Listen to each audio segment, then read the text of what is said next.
रोशनी हो जाएगा।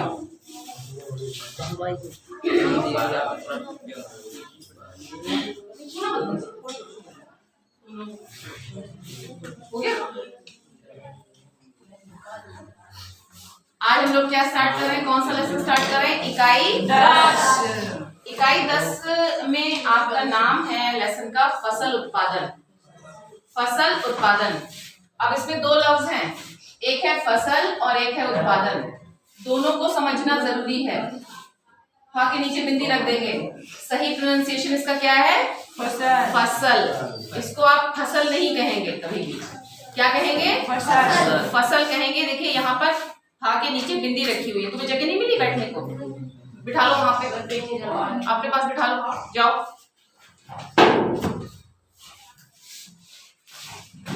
तो फसल और उत्पादन, उत्पादन को इंग्लिश में प्रोडक्शन बोलते हैं। क्या बोलते हैं? ठीक है ना। हमारे देश में खेती होती है, कृषि प्रधान देश है हमारा, तो उसका हिसाब किताब की कितना एक साल में या एक फसल कितनी पैदावार हुई, उसी को प्रोडक्शन बोलते हैं। कितना उत्पादन हुआ, जैसे पूछा जाता है कि इस साल फसल कितनी हुई, तो इसका मतलब प्रोडक्शन के बारे में पूछा जा रहा है, उत्पादन के बारे में पूछा जा रहा है। अब देखिए पहला टॉपिक हमारा फसल है।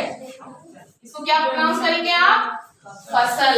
ठीक है, सब लोग इसको फसल प्रोनाउंस करेंगे। अब सबसे पहला पॉइंट है कि हम कृषि प्रधान देश होना। हम अपने देश भारत को कृषि प्रधान देश कहते हैं। क्या कहते हैं? कृषि प्रधान। अब इसकी वजह क्या है? What is the reason behind? क्या रीजन है इसके पीछे कि हम अपने देश को कृषि प्रधान देश कहते हैं? इसका रीजन है कि हमारे देश की 70% आबादी, 70% यानी 100 में से 70 लोग, 100 में से 70 लोग कृषि पर डिपेंड करते हैं। किस पर डिपेंड करते हैं? कृषि पर डिपेंड करते हैं। कृषि से जुड़े हुए हैं, खेती बाड़ी के काम से जुड़े हुए हैं और बेसिक जरूरतों के लिए, बेसिक जरूरतें जो हैं उनकी, जिनके बिना जीवन संभव नहीं है, जीवन मुश्किल हो जाता है अगर वो ना मिले, रोटी कपड़ा और मकान, रोटी कपड़ा और मकान, इसके लिए वो कृषि पर डिपेंड करते हैं। समझ में आ रही बात? अपनी बेसिक जरूरतों की पूर्ति वो कृषि के प्रोडक्शन से करते हैं। क्लियर है ये बात? फिर से दोहरा देती हूँ। हमारा भारत देश कृषि प्रधान देश है। क्यों है? What is the reason behind? क्योंकि हमारे देश के 100 में से 70 लोग कृषि पर डिपेंड करते हैं, निर्भर हैं अपनी बेसिक जरूरतों के लिए, जो है रोटी कपड़ा और मकान। बेसिक जरूरतें उनको कहते हैं, बेसिक नीड्स उनको कहा जाता है जिनमें से किसी एक के भी बिना जीवन मुश्किल हो जाता है। लोग गरीबी रेखा के नीचे चले जाते हैं। अरे बात समझ में? गरीबी रेखा के नीचे चले जाने वाले लोगों का क्या मतलब होता है? क्या समझते हैं आप इससे? इससे ये समझिए कि उनके पास रोटी कपड़ा और मकान में से कोई चीज मुहैया नहीं है, उनके पास अवेलेबल नहीं है। इनमें से कुछ चीज, दो भी हो सकती है, तीनों हो सकती हैं। ठीक है, ऐसे लोगों को गरीबी रेखा से नीचे रखा जाता है सर्वे में। अब देखिए, अब कृषि की बात हो रही है तो ये भी सवाल दिमाग में आता है, कृषि की शुरुआत कैसे हुई? अब यहाँ पर एक और चीज ध्यान देने की है कि यहाँ पर जितना हमने पहले पढ़ा उसमें से कौन कौन से सवाल बन रहे हैं। इन सवालों के जवाब आपको अपनी भाषा में कॉपी में लिखने हैं पीरियड के बाद। ठीक है, पहला सवाल उठता है, पहला प्रश्न उठता है, नोट कर लेंगे। फसल क्या है? इसको अभी मैं बताऊंगी आगे आपको, लेकिन सवाल उठ गया है। इसको आपको अपनी लैंग्वेज में, खुद की भाषा में, है ना, जितना आपको समझ में आया सुनने से, खुद आप इसकी परिभाषा बनाएंगे। ठीक है, ये प्रश्न का उत्तर आपको खुद लिखना है। दूसरा क्या है? दूसरा है भारत कृषि प्रधान देश क्यों है? भारत कृषि प्रधान देश क्यों है?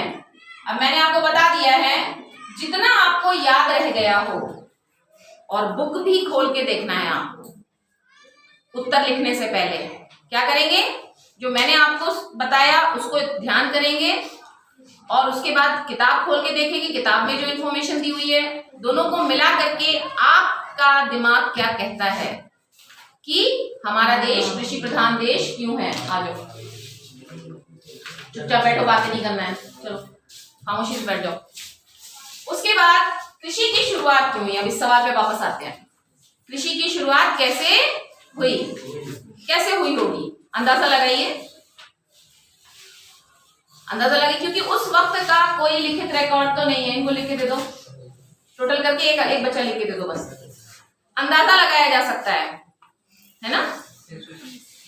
हजारों वर्ष पहले, ठीक है ना, दसियों हजार साल पहले जब इंसान दुनिया में जीवन जीने की कोशिश कर रहा था, तो शुरुआत में तो वो कच्चा ही खाता था खाना, है ना? कोई उसको पेड़ पौधे से कंदमूल मिल गया, फल फूल मिल गया तो वो उसने खा लिया, या किसी जानवर को मार करके खा लिया। इसी तरह से तो जीवित रहता था, इसी तरह से जीवित रहता था, ठीक। और पानी की भी उसको जरूरत पड़ती थी, लेकिन पानी के लिए जब उसने पानी तलाशना शुरू किया तो उसने नदी तालाबों को ढूंढा, और क्योंकि पानी की जरूरत जो होती है वो खाने से ज्यादा होती है, और उसको आपको जल्दी जल्दी पानी चाहिए होता है, तो उसने क्या किया, आसपास रहना शुरू कर दिया, नदियों के आसपास बसना शुरू कर दिया, ठीक है। जब नदियों के आसपास बसना शुरू किया इंसान ने, तो वहां पर नदियों के आसपास क्योंकि पानी रहता है तो पेड़ पौधे अलग अलग प्रकार के उगते हैं वहां पर, ठीक है।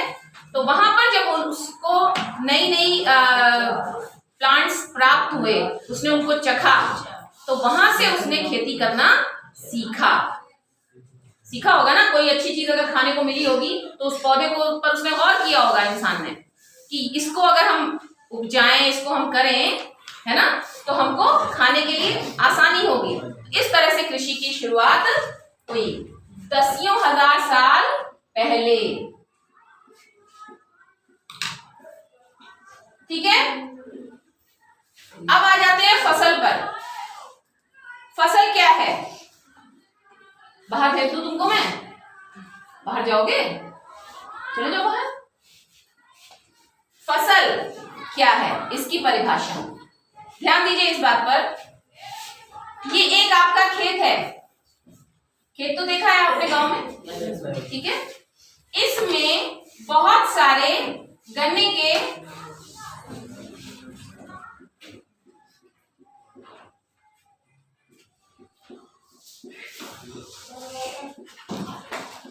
ठीक है, मैं एक इंडिकेशन दे रही हूँ, बस आप ये समझिए। बहुत सारे पौधे किसके लगे हैं? गन्ने के लगे हैं, ठीक है।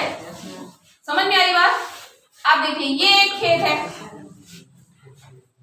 इसमें क्या लगा है? इसमें धान लगा हुआ है। क्या लगा है? धान के पौधे लगे हैं। धान किसको कहते हैं? ठीक है ना, राइस, गुड, शाबाश, ठीक है। इसी तरह से बना दे रही हूँ कि जैसे बालियां निकलती है ना उसमें, अब इसमें धान। आ रही बात समझ में? इतने से समझ में आ जाना चाहिए। किसी एक जगह पर ध्यान दीजिए बात को, क्योंकि परिभाषा आप खुद लिखेंगे, परिभाषा आपको खुद लिखनी है अपनी अपनी अपनी भाषा में। किसी एक जगह पर एक ही प्रकार के उपयोगी पौधों के, किसी एक जगह पर एक ही प्रकार के, देखो गन्ने के यहां पर लगे हैं, उपयोगी पौधे लगे होते हैं। जब उपयोगी पौधों का ग्रुप, समूह हिंदी में, उसको क्या कहते हैं? फसल कहते हैं। उसको क्या कहते हैं? देखिए, ये किसकी फसल है? गन्ने की फसल है। क्यों? क्योंकि इस एक खेत में गन्ने के पौधों का समूह मौजूद है जो हमारे लिए उपयोगी है। तो यहाँ पर ध्यान देने की बात क्या है? एक ही प्रकार के पौधों का समूह होने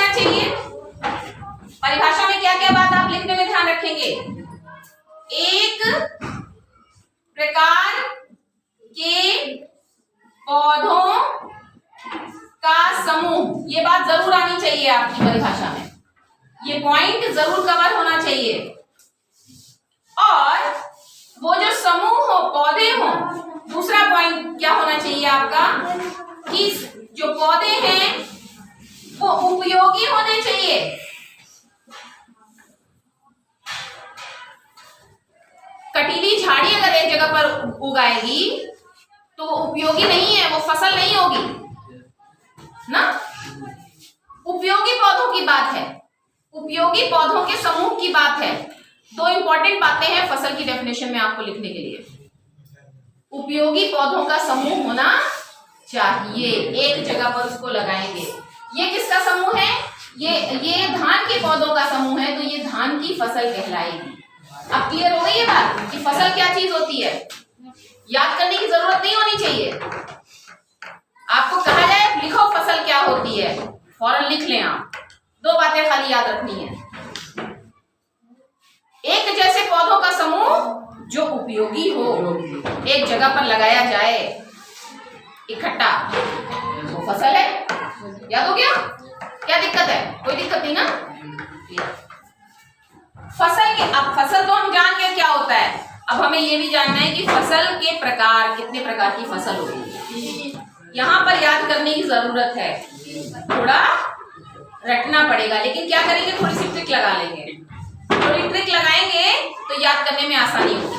समझ में आ रही बात? क्योंकि एग्जाम में आपको फसल के प्रकार भी पूछे जाएंगे और कौन कौन सी फसल होती है, उसमें कौन कौन से पौधे उगाए जाते हैं, ये तो याद करना है। आप देखिए, ध्यान दीजिए, फसल के प्रकार यहाँ पर आपको 3 दिख रहे हैं ना। कितने? 3। तो अगर आपका सवाल होगा,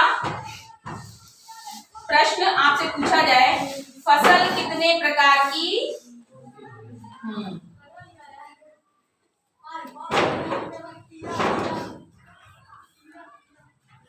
फसल कितने प्रकार की होती है, एक प्रश्न ये हो गया। इसका उत्तर तो आप आसानी से दे देंगे, फसल 3 प्रकार की होती है।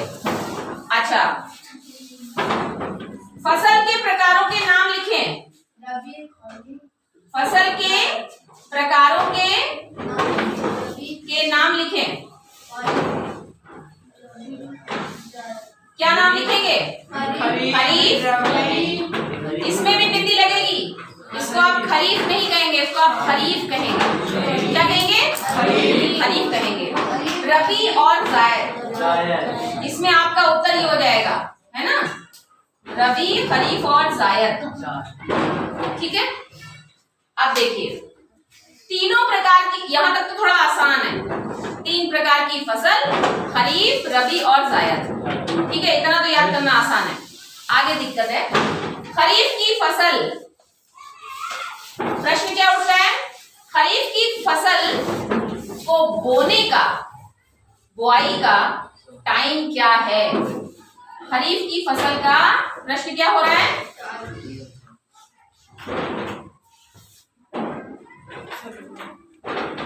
प्रश्न अलग लिखिएगा किनारे साइड में। खरीफ की फसल को बोने को, बुआई या बुआई का टाइम क्या है या बोने का टाइम क्या है, कुछ भी लिख सकते हैं। बोने का समय क्या है?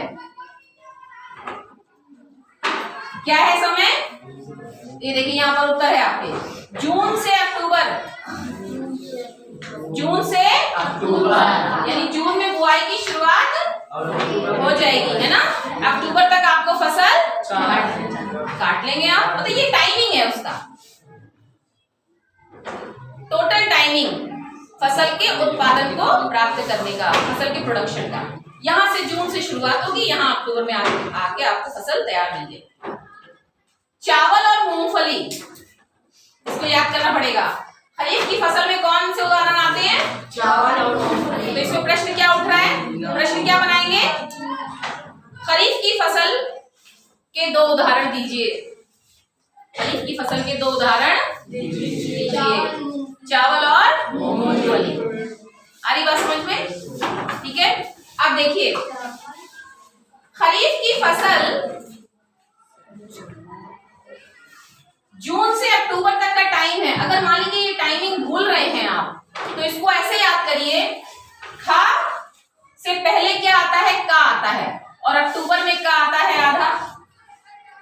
इस तरह से याद कर लीजिए कि जून से अक्टूबर तक का टाइम, खरीफ में खा आ रहा है और खा से पहले का आता है, और टाइमिंग कब खत्म हो रहा है इसका, अक्टूबर में का आता है। तो खरीफ को अक्टूबर से जोड़िए, खरीफ ख से खरीफ, अक्टूबर में का है। तो अक्टूबर अगर आपको याद रह गया तो जून से अक्टूबर के बीच में आपको समझ में आ रही बात। अब देखिए फसल कितने प्रकार की होती है, ये हो गया है रबी की फसल। रबी की फसल, रबी में रा आ रहा है और अप्रैल में भी रा आ रहा है। देखिए नीचे रा लगा हुआ है, बस इसको याद रखिए, इसको याद रखेंगे। जी मैम।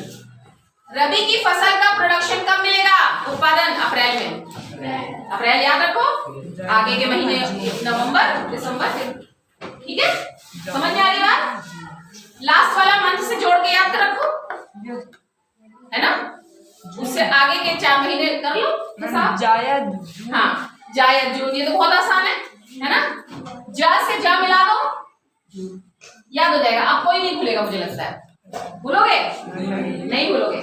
यानी कि जो नाम है फसल का, उसमें से एक अक्षर को हमने उठाया और उसको कहीं ना कहीं जोड़ दिया मंथ से, लास्ट वाले मंथ से, जब हमको फसल तैयार मिल रही है, तो हम भूलेंगे नहीं, ठीक है। यहाँ पर ये रबी की फसल में गेहूं, सरसों, चना, आलू, ये क्यों, ये इसके उदाहरण है। इसको जब हम लोग डिटेल में पढ़ेंगे, कहाँ पानी की जरूरत पड़ रही है, किस फसल में शुरुआत में पानी की जरूरत पड़ती है, किस फसल में बीच में पानी की जरूरत पड़ती है, किसको हमेशा पानी की जरूरत पड़ती है, किसको प्रोडक्शन का टाइम जब हो जाता है तब पानी की जरूरत होती है, ये डिटेल हम आगे जानेंगे। तब हमको याद हो जाएगा इसका उदाहरण आसानी से।